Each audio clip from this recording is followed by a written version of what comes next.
Pelemahan nilai tukar rupiah terhadap dolar Amerika hingga mencapai lebih dari 20% dalam setahun terakhir berdampak besar bagi bisnis koperasi di Indonesia, baik swasta maupun BUMN.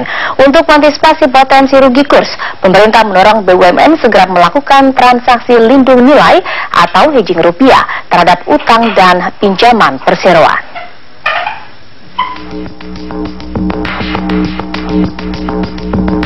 Fluktuasi nilai tukar rupiah terhadap dolar Amerika berdampak besar terhadap bisnis sejumlah perusahaan di Indonesia.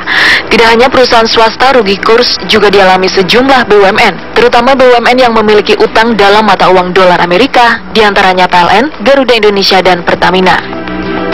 Untuk mengantisipasi dampak pelemahan rupiah, Gubernur BI Agus Martowardoyo meminta BUMN segera melakukan transaksi lindung nilai atau hedging terhadap rupiah. Transaksi ini mengurangi timbulnya resiko bisnis tidak terduga, seperti pembengkakan nilai hutang dan bunga pinjaman akibat fluktuasi nilai tukar rupiah terhadap mata uang asing. Menurut Gubernur BI, transaksi lindung nilai mendesak dilakukan mengingat kondisi perekonomian global yang bisa berdampak terhadap perekonomian Indonesia, termasuk ekspektasi kenaikan suku bunga mulai tahun depan oleh Bank Sentral Amerika.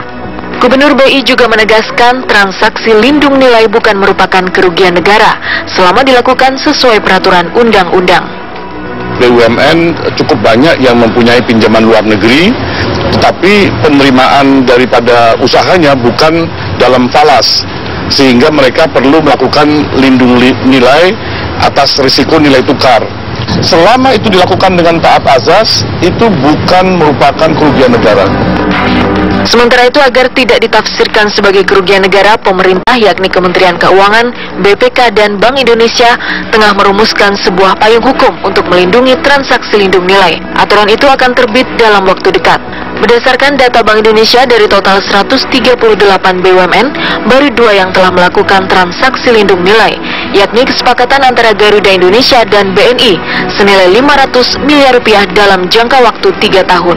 Hingga April 2014, Indonesia memiliki pinjaman luar negeri sekitar 276,6 miliar dolar Amerika dan sebanyak 25% dari utang luar negeri swasta belum dilakukan lindung nilai. Dari Jakarta, tim TV One mengabarkan.